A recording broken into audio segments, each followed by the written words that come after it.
Bonsoir à tous, merci de nous rejoindre. Le monde se confine de plus en plus ces dernières semaines, ces derniers jours même, suite à la propagation de la maladie Covid-19. Pour lutter contre la pandémie qui a fait plus de 5700 morts dans 137 pays, des mesures sont prises à travers le monde, principalement sous forme d'interdiction de voyager. C'est un peu la seule solution trouvée pour limiter sa transmission et sa propagation. Chez nous, le virus a été importé, c'est-à-dire qu'il est entré dans notre pays par le biais de deux personnes qui l'ont contracté en France, du moins au départ, et en Espagne. C'est ce que démontrent les études épidémiologiques. Nous comptons, à l'heure actuelle où je vous parle, 54 cas et 4 décès.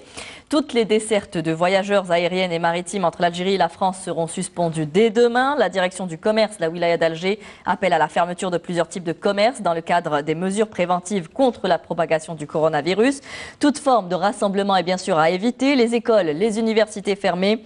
Faudra-t-il en faire plus? Aller au confinement, isoler la région de Blida, point de départ de la maladie. De quels moyens dispose l'Algérie pour faire face à cette maladie? Faut-il s'attendre à un pic dans les jours à venir? Comment se prémunir déjà à titre individuel? Autant de questions que nous poserons ce soir à nos invités. Et nous accueillons Madame Samia Hamadi. Bonsoir. Bonsoir. Vous êtes sous-directrice des maladies prévalentes et de l'alerte sanitaire au ministère de la Santé. Merci d'être avec nous ce soir. Merci à vous. Et nous accueillons également Madame Jamila Kourta. Bonsoir. Vous êtes journaliste au quotidien El Watan. Et nous aurons également l'occasion d'écouter l'intervention de deux experts durant notre émission, de Dr Mohamed Yousfi, notamment chef de service infectiologie à Bouféric, et de Monsieur Majid Selmi, expert en économie de santé. Alors avant de lancer le débat, je vous propose de revenir sur les dernières mesures prises par l'Algérie pour lutter contre cette pandémie dans ce sujet de Karim Haïfa. Le coronavirus continue de se propager en Algérie et le bilan des morts s'alourdit. Une femme de 84 ans résidant à Blida, wilaya la plus touchée par la pandémie, est décédée hier, portant ainsi à 4 le total des morts depuis le début de la pandémie en Algérie. Alors que 6 nouveaux cas confirmés du coronavirus ont été enregistrés ce dimanche, portant à 54 le nombre de personnes infectées par le Covid-19. Il s'agit de 5 personnes enregistrées dans la wilaya de Blida qui étaient en contact avec le premier cas, alors que la 6e personne est un ressortissant iranien enregistré dans la wilaya d'Adrar. L'enquête épidémiologique diligentée par les autorités sanitaires se poursuit pour retrouver et identifier toutes les personnes contacts, alors que le dispositif de veille et d'alerte mis en place demeure en vigueur et la mobilisation des équipes de santé reste à son plus haut niveau. Nous demandons à la population algérienne, à tout le peuple, d'être serein. Toute personne qui rentre de l'étranger, d'un pays où il y a des cas, tels que la France, l'Italie, l'Espagne, de rentrer chez eux et de rester en confinement. Exemple, pour les gens de l'Algérois, des environs de l'Algérois, l'hôpital El Kettar a ouvert une ligne verte. Nous répondons H24, c'est le 021 66 00 00 00. Maintenant, pour les mesures de prévention, il faut le rappeler, on ne cessera de le rappeler, et c'est très facile, c'est se laver les mains. Nous sommes de bons musulmans, donc ça doit être inné chez nous. Mais malheureusement, beaucoup de gens ne le font pas. Donc se laver les mains tout le temps. Avec du savon, tout Avec simplement. du savon, tout simplement. On n'est pas obligé d'avoir une solution hydroalcoolique. Peut-être qu'il n'y en a pas qui sont disponibles, Oui. mais il faut. Ça, c'est une obligation. Quand on doit se moucher, c'est avec un mouchoir jetable à usage unique. Si on doit éternuer ou tousser, c'est dans le pli du coude qu'on doit le faire. Et éviter les accolades, éviter les bisous, et éviter tout cela et éviter d'être en attroupement de gens. C'est pour ça peut-être qu'on a fermé les universités, les écoles. Après avoir annoncé que l'Algérie a importé en une semaine plusieurs millions de dollars de matériel médical pour faire face au coronavirus, le Premier ministre Abdelaziz Jarrad a instruit le ministre des Transports de suspendre temporairement les dessertes de voyageurs aériennes et maritimes à destination ou en provenance de l'Europe à compter de jeudi 19 mars, appelant dans ce sens les Algériens à faire figure de civisme et de bon sens en limitant leurs déplacements, que ce soit à l'intérieur ou vers l'extérieur du pays. L'essentiel, c'est de créer un cloisonnement, des barrières pour bloquer l'évolution du virus. Que ça reste au niveau d'un triangle donné. Blida, Boufaric, un peu Alger. Le reste, c'est de mobiliser tous les citoyens, de les sensibiliser, de développer encore plus une politique de communication. Et pour lutter contre la propagation rapide du Covid-19 dans la capitale, la direction du commerce de la wilaya d'Alger a ordonné la fermeture des salles des fêtes, restaurants, hammams, salles de jeux, discothèques, quinzaines commerciales et autres événements commerciaux saisonniers. Pourquoi fermer ces lieux ? Tout simplement parce que ce sont des commerces qui sont censés contenir un nombre important de clients et du coup, le risque de propagation du Covid-19 est démultiplié. Par ailleurs, je rassure les Algérois quant aux autres types de commerces qui, eux, resteront ouverts. Le ministère du Commerce qui rassure également quant à une éventuelle perturbation dans l'approvisionnement du marché local en produits de base à cause du coronavirus. Les stocks contiennent des quantités pour approvisionner le marché jusqu'à la fin de l'année en produits commerciaux ou agricoles, selon le ministère, qui suit de près l'évolution de la pandémie et ce, en coordination avec les ministères de l'Agriculture et de l'Industrie en vue de garantir l'abondance de tous les produits. Retour sur le plateau pour ouvrir le débat donc sur l'état des lieux, ce coronavirus en Algérie, où on en est aujourd'hui. 6 nouveaux cas confirmés du coronavirus ont été enregistrés en Algérie hier soir, portant à 54 le nombre de personnes infectées par le Covid-19, donc 4 décès. Il s'agit, Madame Hamadi, des 5 cas enregistrés dans la wilaya de Blida qui étaient en contact avec les premiers cas, alors que le 6e est un ressortissant iranien enregistré dans la wilaya d'Adrar. Aujourd'hui, on n'est pas à l'état d'urgence, on est au stade 2. C'est des dispositifs spécifiques car nous sommes dans une conjoncture assez spécifique qui concerne le monde entier. Pouvez-vous nous faire aujourd'hui un état des lieux? Est-ce que nous sommes dans une transmission active du coronavirus en Algérie? Merci beaucoup, merci pour l'invitation. C'est tellement important. Je pense que à ce stade, c'est vraiment la communication est vraiment la pierre angulaire. Donc, il faut l'implication de la population. Ce stade, nous ne sommes pas dans une phase de transmission active, parce que quand la transmission active, c'est-à-dire locale, ça veut dire que nous passons à un stade plus avancé, c'est le stade 3. Et à ce moment-là, c'est l'implication de tout le système de santé, public et privé, et tous les acteurs qui peuvent intervenir. Ce n'est pas le cas en Algérie. Nous sommes au début du stade 2. Pourquoi? Parce que nous avons des cas sporadiques qui sont enregistrés dans quelques wilayas, mais c'est un cas, 2 cas, ou ce sont des cas qui sont autour, c'est-à-dire ce sont des sujets contacts qui ont été prélevés. Il faut le dire aussi que ces cas-là, ailleurs, ils ne sont pas prélevés. Ils ne sont pas prélevés dans le sens qu'on ne prélève ou on fait le dépistage que chez une personne qui serait symptomatique, qui est qu'on appelle un sujet suspect, un cas suspect. Un cas suspect, ça veut dire que c'est un cas qui présente des signes, qui est symptomatique, mais qui serait venu d'une région où circule le virus, ou c'est une personne symptomatique, donc qui a des signes respiratoires, de la fièvre ou une sensation de fièvre, mais qui a été en contact étroit avec une personne malade, Covid-19. C'est ça, et c'est ça la différence. Je pense que même si on publie le nombre de cas, il faut faire la part des choses et de se dire, c'est vrai que nous avons enregistré 54 cas, et c'est la réalité, et depuis le début, l'engagement du ministère de la Santé, c'est la transparence. C'est de notifier tous les cas qui sont enregistrés. Mais là, il s'agit de 54 cas dépistés, mais on peut être aussi asymptomatique et être porteur sain, c'est-à-dire qu'on n'a pas une visibilité sur les véritables personnes, sur le véritable nombre de personnes atteintes par le coronavirus. Je pense que selon le dispositif mis en place, et c'est surtout cette panique à travers le territoire, ce qui est normal, je dirais, dans cette phase, parce que c'est nouveau, quand on regarde par exemple au niveau des structures de santé, le personnel de santé, à chaque fois qu'il y a une personne qui se présente avec un syndrome grippal, on pense de suite, on a peur et on pense au corona. Et donc, il est capté, il est prélevé. Vous voyez, même s'il ne répond pas à la définition d'un cas suspect, une personne qui n'a pas été en contact ni qui a voyagé, mais malgré ça, il est prélevé. Donc, je pense que, et c'est mon point de vue, et je pense qu'il est partagé par pas mal de personnes, ces personnes qui sont rentrées, qui sont les cas importés que nous avons enregistrés. Vous avez vu, par exemple, le premier cas, l'italien, qui a été enregistré. Toutes les personnes qui étaient en contact avec lui se sont présentées, même de loin. Oui. Même c'est des personnes qui sont sur la base, dans l'environnement. Ils se sont présentés parce qu'ils avaient peur.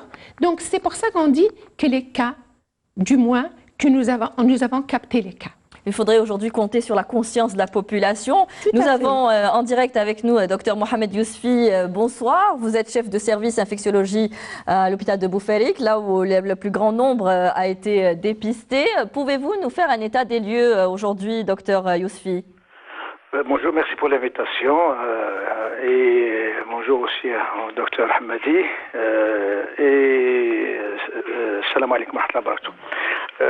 Effectivement, donc depuis le début de cette épidémie, depuis les premiers cas qui ont été donc confirmés chez nous à partir du 29 février, confirmé à l'Institut Pasteur le 1er mars, on est actuellement donc à 31 cas donc, qui sont passés par le service, dont 18 sont toujours hospitalisés et 13 complètement guéris après 2 contrôles négatifs et qui sont chez eux. Ce qu'on peut dire, effectivement, donc nous, problème ne se pose pas. Donc en termes de dispositifs de prise en charge. Votre structure a les moyens aujourd'hui de prendre en charge toutes les personnes. Un seul petit problème, donc le message est au courant. On a eu un petit problème concernant ce qu'on appelle les milieux de transport, donc pour acheminer donc les prélèvements à l'Institut Pasteur. Ce qui nous a un petit peu aussi donc occasionné avec le mouvement de panique de nos concitoyens malheureusement, quelques, j'allais dire, des journées pas plus tard que ce matin où donc il y a eu avec l'impatience des gens pour venir, et je rejoins le docteur Hamadi, pour venir se prélever en dehors de ce petit problème donc des milieux de transport donc qui a été réglé. Alors vous parlez quand même d'un problème minime aujourd'hui, alors on parle de manque de lits, de réanimation, on parle de manque de... Le problème minime, j'insiste, c'est-à-dire surtout sur le problème de la panique de la population. On a dit à plusieurs reprises, donc... Mais docteur Yousfi, je voudrais revenir à des choses peut-être plus importantes aujourd'hui au niveau de la structure. On parle souvent du manque de lits, de réanimation, du manque d'appareils pour la respiration, de respirateurs, en manque de kits pour le dépistage. Est-ce qu'à ce niveau-là, votre structure, ou les structures au niveau de toute l'Algérie, mais bon, puisque vous êtes à Boufarik, parlez-nous de Boufarik, est-ce qu'aujourd'hui, on est en mesure de prendre en charge une épidémie de ce genre et si elle devait connaître une augmentation dans les jours à venir? Alors, il y a plusieurs parties dans votre question. Donc, je vais d'abord, en termes de kit dépistage, j'ai dit que ça, il y a pas donc en dehors d'un petit c'est un petit passage donc il n'y a pas de problème. Ça c'est pour le kit de dépistage. Mais les autres moyens, le problème ne se pose pas en termes donc de moyens de tenue, en tout cas pour les services de maladies infectieuses donc qui prennent en charge ou d'autres services qui prennent en charge. On attend bien sûr du point de vue diagnostic la décision qui a été prise par le ministère de la Santé un petit peu de décentraliser particulièrement donc le diagnostic pour qu'on puisse avoir moins de pression sur l'Institut Pasteur d'Alger et avoir des résultats un peu plus rapidement parce qu'on a parlé bien sûr donc d'Oran, de Constantine, de Sétif et même au niveau du sud. Maintenant, la problématique opposée, la dernière de votre question, le problème de réanimation. Là, tout le monde sait très bien qu'on a un problème de réanimation en dehors du corona. Donc ce problème se pose dans d'autres pays, mais se pose aussi chez nous. Et là, il y a un dispositif donc qui a été mis et qui est en cours dans cette façon, c'est pour dégager des lits de réanimation au niveau du chef-lieu de chaque wilaya. Vous en êtes à combien au niveau de votre structure? Non, nous, on n'a pas de... Vous n'avez pas de service de réanimation. Ce qui est prévu, et pour être plus pratique, c'est justement au niveau, pour le malade, il y a un service de réanimation, un service de réanimation au niveau de Blida, du CHU de Blida, et donc, lorsqu'on arrivera, et pour l'instant, sur les 31 malades qu'on a eu, je vous ai dit, on n'a pas eu donc eu recours à la réanimation. Soit c'est des malades symptomatiques, pratiquement l'orgue est très symptomatique, soit les autres asymptomatiques.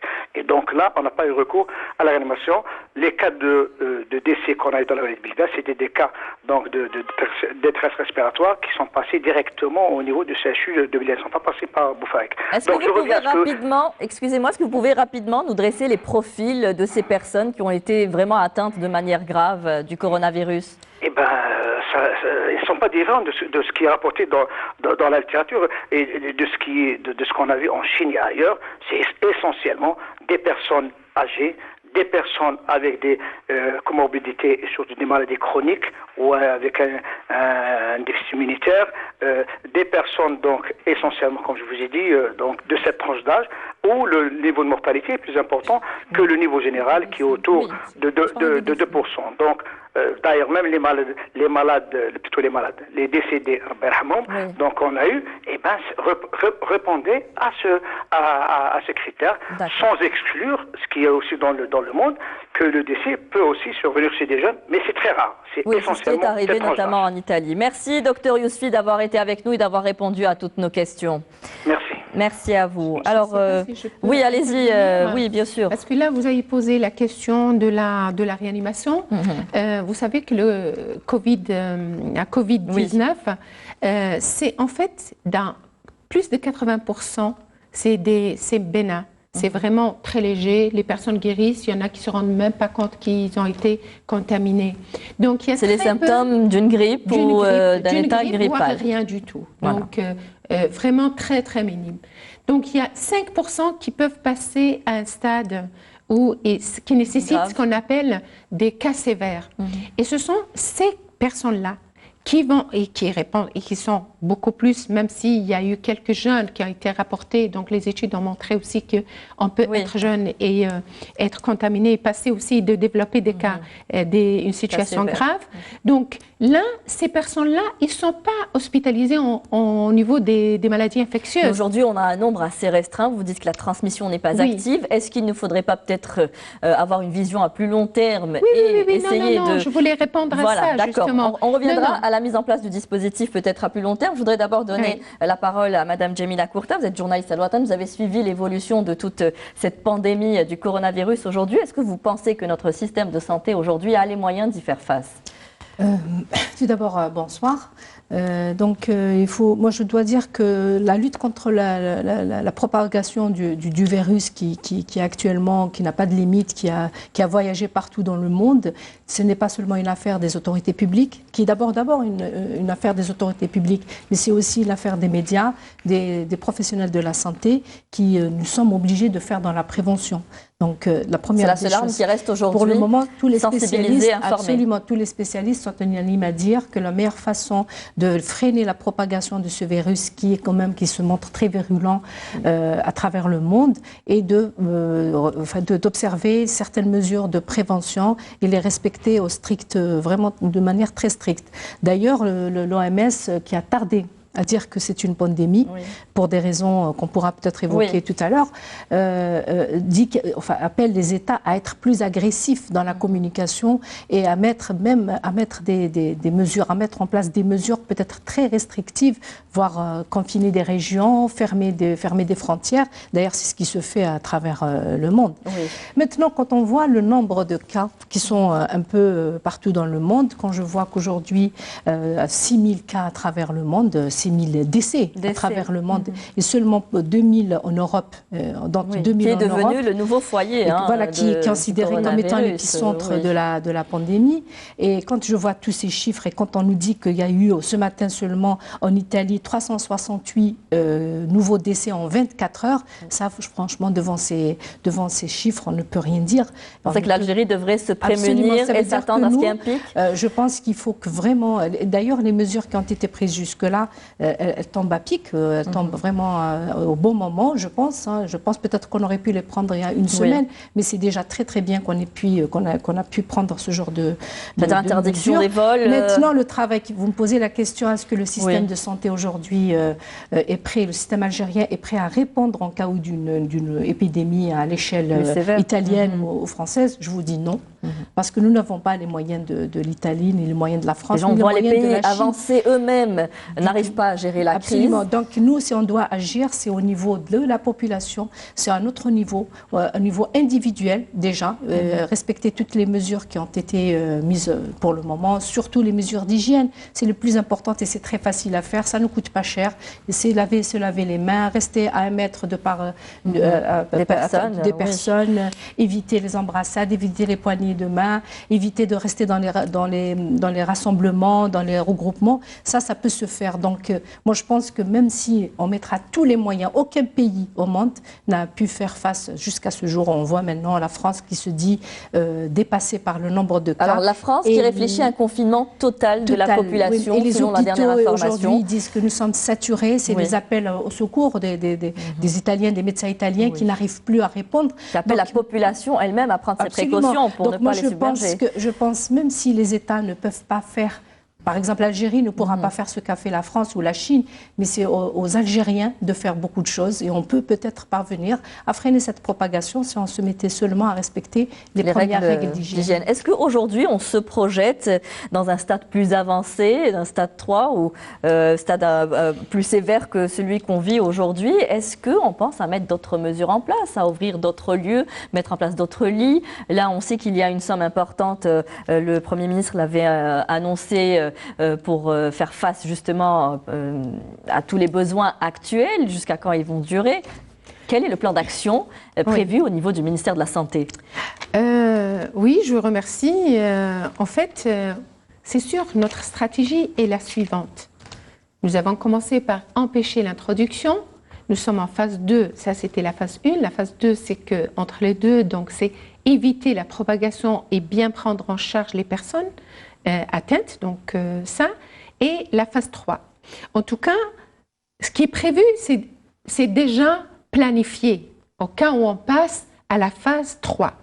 Mais je peux vous dire une chose, je pense que l'expérience d'ailleurs nous a servi aussi.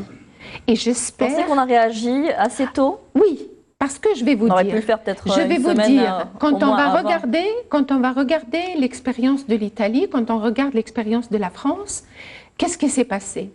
Les cas qui sont rentrés, on n'a pas vraiment confiné ces cas qui sont rentrés de Chine. Et donc, c'est ce qui a fait qu'il y a eu une propagation, ce qui n'a pas été le cas de l'Algérie. Les personnes qui sont rentrées, ils ont été isolées et on a respecté les 14 jours d'incubation pour les libérer. Certes, aucun système dans le monde ne peut faire face à une épidémie, une pandémie comme ça. Donc, quelles que soient les mesures... C'est un peu la mondialisation. C'est la mondialisation. Surtout que la personne peut rentrer, elle est asymptomatique, elle ne même pas... Qu'est-ce qui s'est passé au début? Nous, on s'est focalisé sur les pays où circulait le virus. Donc, en aucun moment, on aurait pensé qu'il y avait des gens qui pouvaient venir de Paris. Au moment où les personnes qui sont venues, qui ont contaminé les premiers cas à Blida... Vous ne pensez pas que l'Europe serait aussi touchée? Non, je parle de Paris. Oui. Parce qu'il y avait une zone qui était touchée, mais Paris n'était pas. L'Île-de-France n'était pas touchée. Alors que les personnes qui sont venues à Blida, qui ont contaminé, venaient de Paris. Vous voyez, donc, quel que soit le système d'alerte et de surveillance, on ne peut pas. Il y a des choses qui nous échappent. Il y a des pays qui ont su réagir assez tôt. On en parlait tout à l'heure, l'OMS peut-être qui n'a pas signalé assez tôt l'ampleur de la maladie, de la pandémie, ce qui a fait que l'ampleur soit de ce niveau-là, au niveau européen du moins. Taïwan, par exemple, est un pays qui n'a pas attendu les mesures de l'OMS, a pris par contre des précautions, qui est assez proche de la Chine, mais qui aujourd'hui n'a pas de nombreux cas de contaminés ni de décès, mais elle a su anticiper. Oui, mais je vais vous répondre de suite. C'est l'évaluation du risque et c'est ce que nous avons fait. Taïwan, c'est proche parce que c'est pourquoi nous avons élevé le niveau d'alerte à notre niveau. Parce que la Chine était loin, on a parce pris l'évaluation du risque. Tous les autres pays ont pris, c'était à l'époque, c'était un niveau faible d'alerte.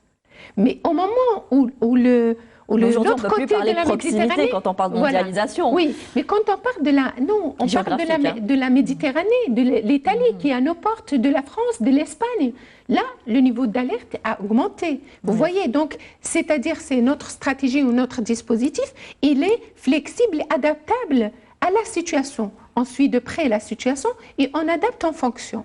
Donc, ce qui s'est passé, dès qu'on a eu les cas qui venaient d'Italie, qui venaient de France, donc on a renforcé. Mais renforcer, qu'est-ce que vous pouvez faire à partir du moment on ne peut pas tous les voyageurs les confiner, ce n'est pas possible. Même dans notre mentalité, c'est la raison pour laquelle quand j'ai dit les sujets contacts, nous les avons isolés, gardés à l'hôpital, c'est parce qu'on se dit, si on va les libérer, ils peuvent sortir, ils peuvent contaminer d'autres personnes, et ainsi de suite. Ah oui, bon, si ça a marché aujourd'hui en Chine, par exemple, parce que c'est un État assez autoritaire où les gens ont été pistés carrément, ils étaient confinés chez eux, ils étaient surveillés. Aujourd'hui, on ne peut pas faire ça à l'échelle mondiale. D'où la nécessité peut-être de les confiner au niveau des structures hospitalières. Voilà, ça c'était un premier stade, mais on va y arriver à un stade où on ne pourra plus faire ça. Mais je vais vous dire une chose, je pense que si on peut faire face réellement, je ne parle même pas du système de santé, je dirais la population. C'est la prise de conscience de la population. Comment doit-elle s'organiser aujourd'hui? C'est l'adhésion de la population. C'est tout simplement observer les mesures, les gestes barrières. Et c'est ça qui fera en sorte. Parce que si, je vais vous dire, reporter une fête, Ars, essayez de reporter la fête. Essayez de ne pas se rendre visite pendant cette période. Essayez de ne pas vous embrasser. Mais on l'a vu, il y a eu les vacances qui ont été décrétées ou en tout cas rallongées pour on les retrouve dehors dans les parcs. Et là, on a échoué quelque part. Ça veut dire qu'on a donné aux enfants à l'école, ça y est, les écoles ferment, mais on n'a pas dit non, le pourquoi de la chose. Ça veut dire qu'il faut vous protéger et protéger vos... Ce qui s'est passé aussi un peu en France. Hier, il y a eu un nombre important de populations qui sont sorties à l'extérieur parce qu'il faisait beau. Et de là, on pense à un confinement total de la population. Je vais vous dire par rapport... Je reviens sur le dispositif parce que c'est important. Et c'est important aussi de dire... Peut-être que Jamila Courta peut ajouter. Je voulais juste dire par rapport à cette sensibilisation qui doit être très intense. Il faut rappeler déjà que l'OMS avait hésité dans les premiers jours, a beaucoup hésité déjà pour parler d'alerte, de niveau d'alerte. On nous a parlé au début d'un niveau d'alerte élevé. Et on est resté au moins 3 semaines pour décider que ça devient très élevé. Parce que les États membres, effectivement, les États membres attendent les recommandations de l'OMS, sachant qu'on ne connaît pas ce virus. Les virologues le disent, ils le répètent, les épidémiologues le disent. On ne connaît pas comment il évolue, donc on ne sait pas comment agir. L'OMS, on attend les recommandations de l'OMS, mais l'OMS, il faut le dire, a hésité pendant longtemps pour dire que c'est d'abord de passer d'un niveau à un autre, et puis pour dire que c'était un niveau très élevé, il nous a fallu presque 1 mois. Pour nous dire que c'est une pandémie, il nous a fallu 3 mois maintenant depuis décembre. Donc je pense que ça aussi, ça n'a pas peut-être boosté un peu les États pour aller vers des moyens de communication plus agressifs. Et je dis aussi, par exemple, chez nous, parce qu'il faut revenir chez nous, le problème... Alors est-ce qu'il faudrait aller vers une communication plus agressive? Absolument. Moi je suis tout à fait d'accord à ce qu'on multiplie les déclarations, on multiplie les plateaux, on multiplie les spots qui doivent passer plusieurs fois par jour, pas seulement une seule fois, parce qu'il faut vraiment matraquer pour que les gens puissent comprendre de quoi il s'agit. Il doit se faire par des gens qui connaissent ce que c'est que le problème, c'est-à-dire qu'ils connaissent le problème réellement, faire parler des épidémiologues, faire parler des infectiologues, faire parler le ministère. Et aussi, il y a une chose qu'il faut ajouter, l'affaire n'est pas l'affaire du ministère de la Santé, c'est l'affaire de la collectivité. C'est tout le monde qui doit s'impliquer. Tous les ministères doivent s'impliquer. Les collectivités locales. Les collectivités locales. Et d'ailleurs, la lutte, elle doit être intersectorielle. Vous l'avez toujours bien signalé au ministère. Mais jusque-là, on n'avait que le ministère de la Santé faire des communiqués.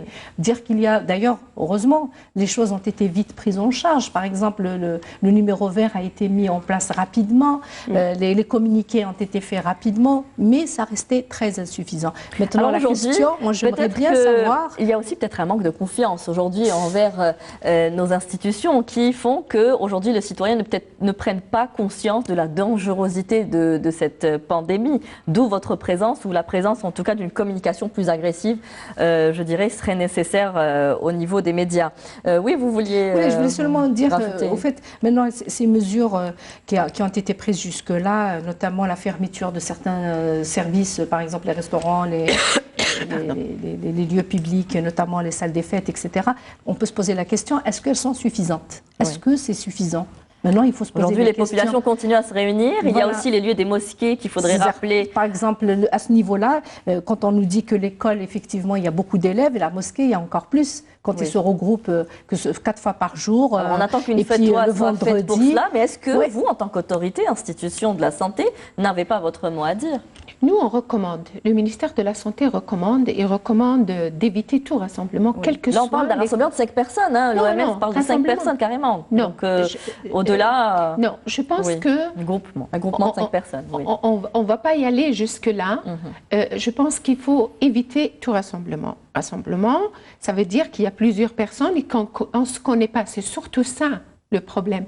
C'est que je vous connais. Si je sais que vous avez voyagé, que vous êtes en contact avec un cas malade, si vous êtes... Donc là, je prends mes précautions.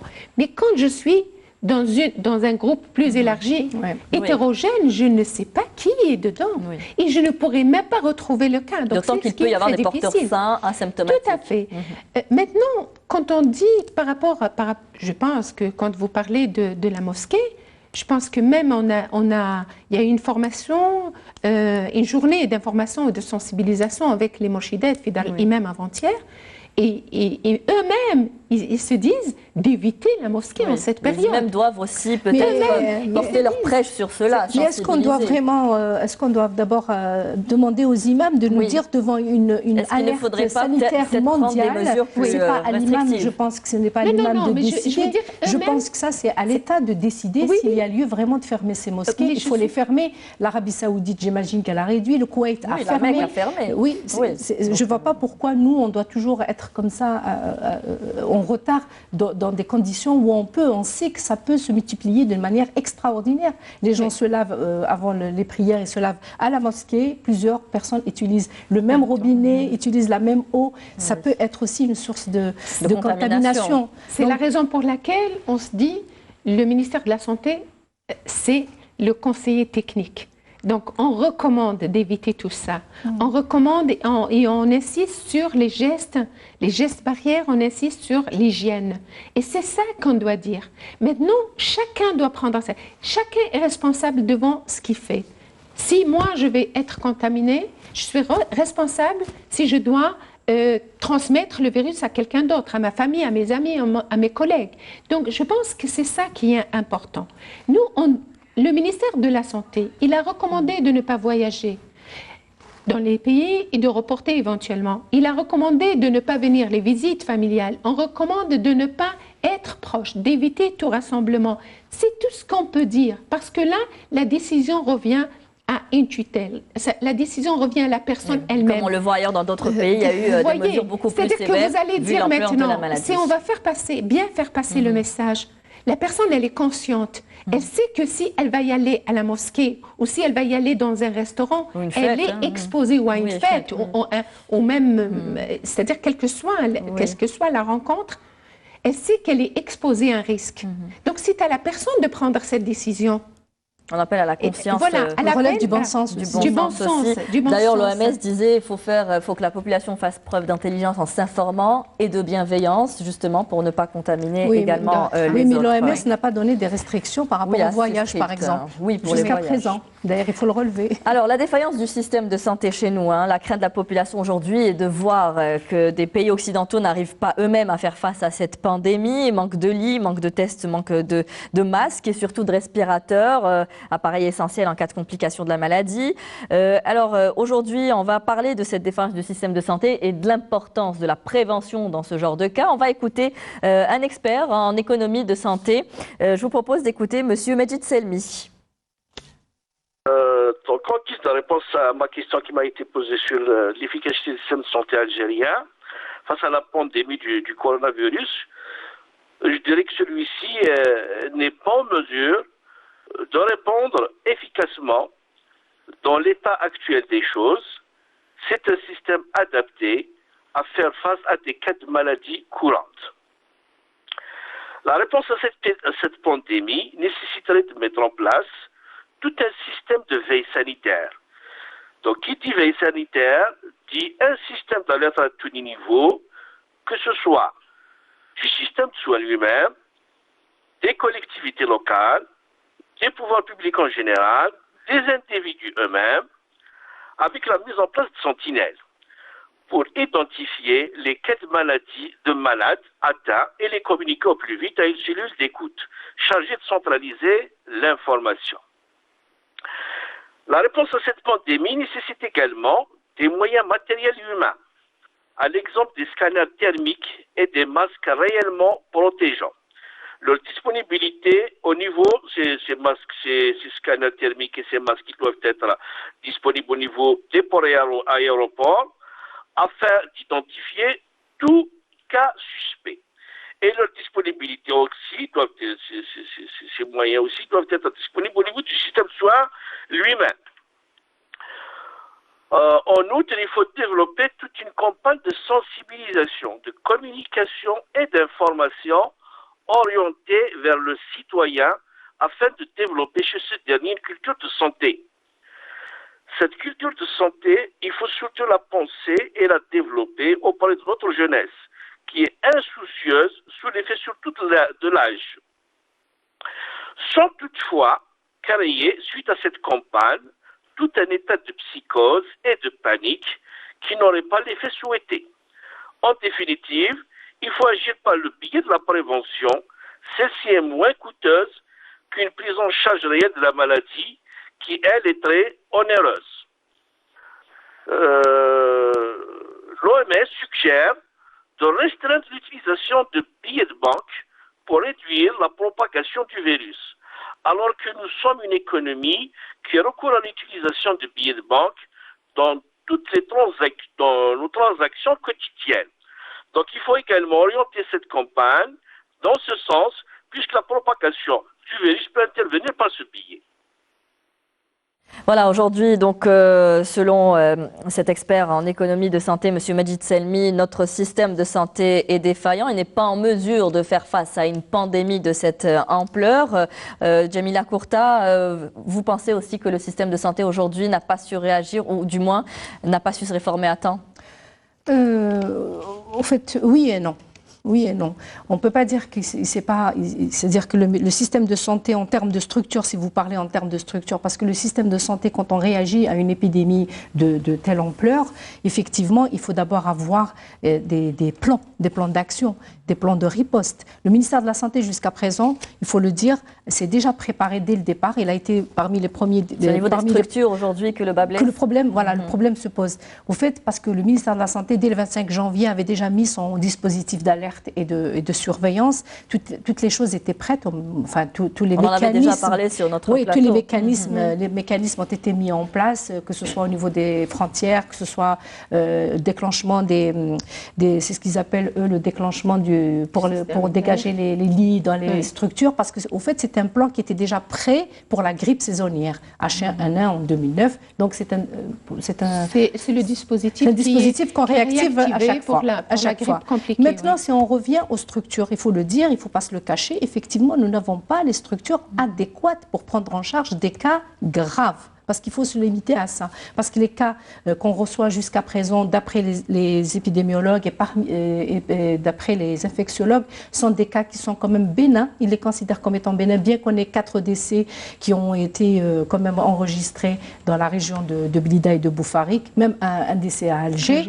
Mais il se trouve que nos structures, effectivement, ne sont pas adaptées. Pourquoi elles ne sont pas adaptées comparativement aux pays européens comme la France et l'Italie? Nous n'avons pas de réanimation médicale. Ça n'existe pas chez nous. C'est pas une question de lit. Nous n'avons pas de réanimation médicale. Même la formation universitaire, elle est qu'à sa 3e année de formation.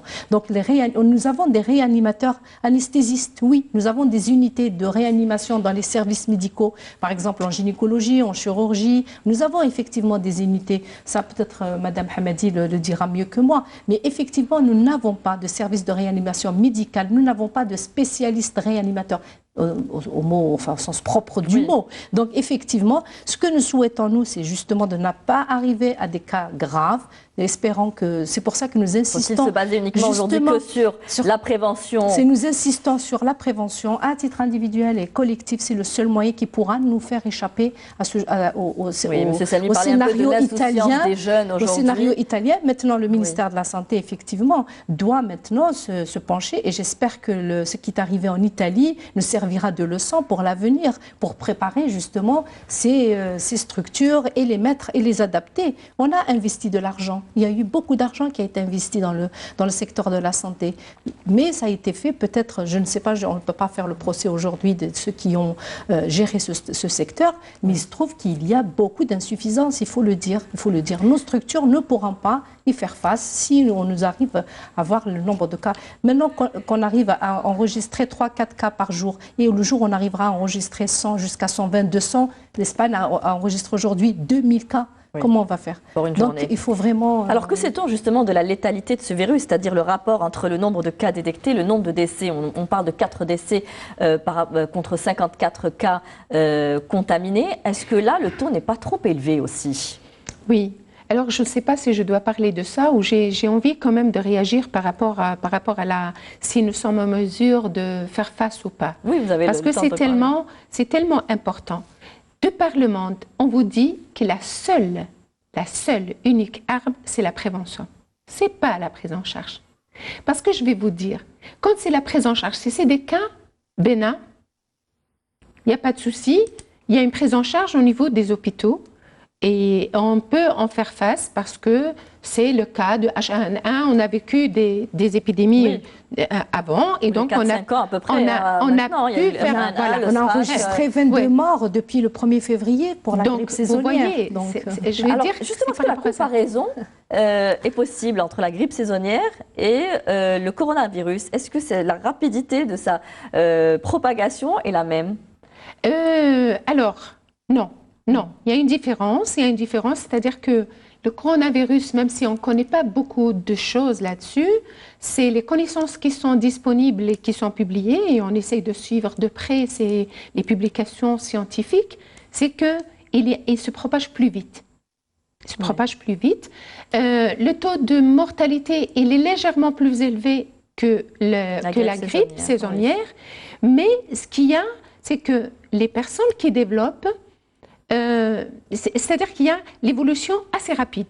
C'est-à-dire que la personne qui a une comorbidité, qui est âgée, ou que parfois, on ne sait pas, c'est par rapport peut-être à la quantité de virus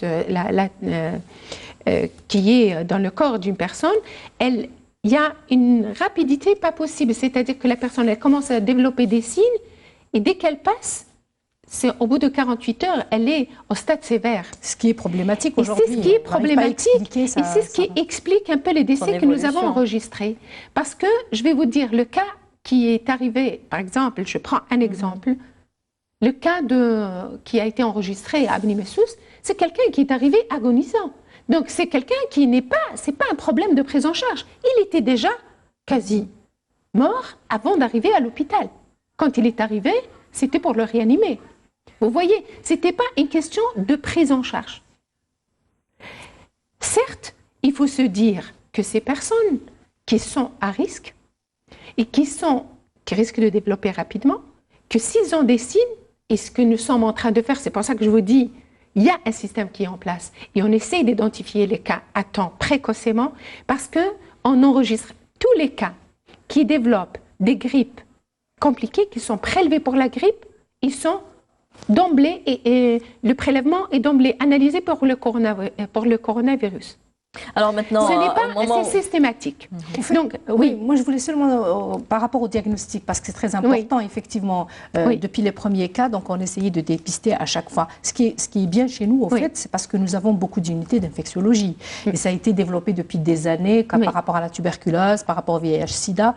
Donc il y a beaucoup d'unités qui sont là, qui sont... Mais tu reviens à l'Institut Pasteur, hein, non, l'Institut Pasteur, c'est autre chose. Oui, je sais. Non, je veux dire mais les unités, c'est-à-dire ce qui est bien, c'est avec le coronavirus, les infectiologues quand même ont vite réagi, c'est-à-dire qu'ils ont réagi sans problème, que ce soit El-Ketar ou que ce soit Abou Farik. Les infectiologues ne sont pas restés comme ça à attendre. Ils ont réagi et ça a été fait parce que c'est des structures qui ont déjà eu des épidémies. N'oublions pas l'épidémie du choléra, n'oublions pas l'épidémie de... Il y a eu la peste aussi, il y a eu d'autres épidémies, le H1N1, le SRAS, donc c'est des gens qui ont été déjà... Maintenant, le problème qui va se poser, la défaillance sera plutôt dans le cas où, nous ne souhaiterons pas arriver là, d'avoir les cas très graves, sévères. Vous avez dit que c'est 5% qui vont développer les formes très sévères. Nous ne souhaiterons pas arriver là parce que nous n'avons pas les structures adaptées pour les prendre en charge. Alors, pour revenir à l'Institut Pasteur, Dr Selmi, Monsieur Selmi en parlait tout à l'heure, sur ce poids qui retombe uniquement sur l'Institut Pasteur, est-ce qu'on pense réellement à ouvrir d'autres structures, à les décentraliser? Oui. Il est prévu et incessamment ça va être décentralisé. C'est vrai qu'on ne pourra pas garder un seul laboratoire de référence. Le problème qui s'est posé, c'est qu'on ne pouvait pas utiliser par exemple les tests rapides parce qu'ils ne sont pas préqualifiés OMS et donc nous utilisons que les tests qui sont préqualifiés OMS. Jusqu'à présent, il n'y a aucun test. Une attente de 24 heures à peu près pour... Voilà, c'est l'acheminement aussi, vous voyez. Donc ça, c'est vrai. Pour autre chose, parce que je veux revenir sur quelque chose que j'ai noté, parce qu'on rappelle toujours que les prélèvements, il y a le milieu de transport, il y a les kits, que même si... Parce que ce que nous avons fait jusqu'à présent, c'est qu'on prélève tous les sujets contacts. Alors que nulle part ailleurs, on prélève les sujets contacts. Parce que là, maintenant, la population, et c'est pour ça que je profite de l'occasion, que s'il y a des gens qui nous écoutent, de se dire, il ne faut pas que toute personne qui se dit, moi j'ai fait un contact, de me faire prélever pour savoir si je suis porteuse ou pas. C'est surtout la personne, ce qu'on doit dire à ces personnes-là, c'est de s'auto-surveiller. Donc d'éviter le contact, mais de surveiller son état de santé. Il faudrait peut-être aussi penser à former les médecins généralistes, les impliquer davantage, faire appel au privé aussi pour penser à... On le fait parce qu'il y a une note d'information, il y a une note d'information, on fait toutes les notes, rappellent en fait c'est quoi la maladie, le mode de transmission, qu'est-ce qu'il y a lieu de faire. Et on a la note, qui sait qu'on doit prélever. C'est pour ça qu'il y a une demande. Et quand le docteur Yousfi, c'est la population. Quand on se dit, il y a un voisin qui est positif au coronavirus, je dois faire mon test. Alors que non. Non, c'est ça qu'on doit dire. S'il n'a pas été en contact avec la personne... Mais même si elle était en contact, c'est ça qu'il faut insister de dire. Même si vous étiez en contact, il faut s'isoler et se surveiller. Surveiller comment peut-on convaitre une population pour... Voilà. Justement, c'est pour ça que je dis qu'il faut multiplier. Il faut vraiment qu'il y ait une communication. La communication. C'est-à-dire qu'il faut qu'il y ait une communication en permanence pour que les gens... C'est normal. Comment on peut expliquer à quelqu'un que tu peux rester chez toi confiné et avoir les symptômes du coronavirus. C'est vrai que c'est pas évident, mais si on leur explique qu'ils peuvent réellement rester chez eux, se confiner de manière, c'est pas une quarantaine, c'est à la maison, ne pas sortir. C'est pas pour le malade. Un malade, il n'est pas isolé. Un malade, il est hospitalisé, mais dans un contexte autre. Mais par contre, quand on demande à une population de se confiner chez soi, si on est à risque, si on a été exposé ou co-exposé, à ce moment-là, c'est d'éviter tous les contacts. C'est ça, c'est de mettre l'accent sur l'hygiène, c'est d'éviter, si vraiment nécessaire que je dois sortir, je dois faire attention. Je dois sortir, je peux faire, mais j'évite par exemple les heures de pointe, j'évite et je m'éloigne des personnes, tout simplement. C'est pas que, voilà. À l'heure où nous parlons, à peu près 17h, 18h, aucun nouveau cas n'a été encore signalé. Les derniers 6 ont été signalés hier soir. Est-ce qu'on a une prévalence fréquente ou on connaît la prévalence de personnes contaminées ou est-ce que c'est un bon signe de ne pas avoir encore de cas contaminés, non, non, du tout. Je pense qu'on va avoir d'autres cas, on va avoir encore des cas, mais ce qu'il faut savoir, c'est que de se dire qu'il y a un système qui est... Je voudrais rendre hommage à l'équipe du SEMEP, parce qu'en fait, vous avez l'infectiologue, c'est le cas qui arrive chez lui pour le prendre en charge. Si vous avez le pneumologue, c'est la personne quand elle arrive. Mais le travail qui est fait, c'est le SEMEP, c'est le service d'épidémiologie et de médecine préventive qui vont chercher les cas, les sujets contacts, qui va chercher s'il y a d'autres cas. c'est eux qui font ce travail. Et donc, à ce moment-là, le cas, il est capté, où il y a des conseils qui sont donnés à ces personnes-là et s'assurer qu'il n'y a pas, c'est surtout, parce que là, ce qu'on doit faire, c'est d'éviter surtout la propagation du virus. Alors, il faudrait aussi peut-être renforcer le travail du SAMU, de la protection civile aussi, qu'ils répondent au téléphone, qu'ils réagissent assez rapidement. Ça pose toujours problème chez nous. Je voudrais dire que certains virus disparaissent à l'arrivée de l'été, comme la grippe, le rhume ou les anciens virus que nous avons connus par le passé, le H1N1, le SRAS. Aujourd'hui, on dit que ce virus n'a pas de saisonnalité puisqu'il a réussi à sévir dans des pays très secs, chauds, comme au Moyen-Orient. Est-ce qu'on en sait un peu plus sur cette maladie? Est-ce qu'on espère que d'ici l'été, elle va se résorber ou pas? On l'espère, du moins. C'est-à-dire qu'il reste encore beaucoup de zones d'ombre. Mais je pense qu'il reste beaucoup de zones d'ombre. On ne connaît pas tout de ce virus. C'est vrai qu'il y a eu des publications qui vous disent qu'à 30, quand la température augmente à 30, il n'y aura pas. On n'en sait pas davantage. Est-ce qu'il a muté également? Parce qu'en Italie, il a touché des jeunes. On disait que les jeunes étaient un peu prémunis. Je pense que la moyenne d'âge est de 47 ans. Mais il faut, ce qu'il y a jusqu'à présent, ce qui est publié, ce qui est connu maintenant, ce sont les personnes qui ont une maladie chronique. Donc, leur immunité, elle est diminuée. Et ces personnes-là, je pense qu'il faut faire beaucoup plus attention à ces personnes-là. Et ces personnes-là qui doivent, si on doit se dire se confiner, c'est ces personnes-là qui doivent faire beaucoup plus attention que les autres. C'est vrai, on va dire même les enfants, ils n'ont pas été touchés, mais on a trouvé qu'il y a des enfants qui ont été touchés. Mais ce qu'il y a, c'est que chez l'enfant, c'est très bénin. Ils ne développent rien du tout. Parfois, il y a même pas de vaccin. Ils peuvent être vecteurs. J'ai une question pour Madame Hamadi. C'est ma question. Bien sûr qu'aujourd'hui, on a fermé les frontières, on a interrompu les vols vers l'Europe, notamment les trois pays, l'Italie, la France et l'Espagne. Et de l'autre côté, on va rapatrier des Algériens qui sont en France. Quand ils vont arriver en Algérie, comment vous allez... Quelle mesure prendre? Il y a aussi un bateau qui a accosté hier. Qu'est-ce qui a été fait à ce niveau-là? C'est demain seulement que la mesure va être Vous savez, on ne peut pas confiner tous ces gens-là. C'est pas possible. Qu'est-ce qu'il y a lieu de faire? Je pense que ce qu'il y a, c'est que vraiment les conseils à ces personnes-là, comment c'est ce que nous avons... C'est-à-dire qu'elles vont rentrer sans aucun contrôle? Oui, parce que quand ils rentrent, c'est toujours le contrôle. C'est toujours le contrôle. Nous avons ramené de Wuhan des ressortissants algériens. Ils n'étaient pas nombreux. Ils n'étaient pas confinés. Mais ceux qu'on va ramener de Paris... Ils sont trop nombreux. S'ils sont nombreux, on ne pourra pas les confiner comme ce que nous avons fait. Et d'autant plus, on les a ramenés dans une zone où vraiment il y a une transmission active, mais très importante. Et on le sait, madame. Voilà.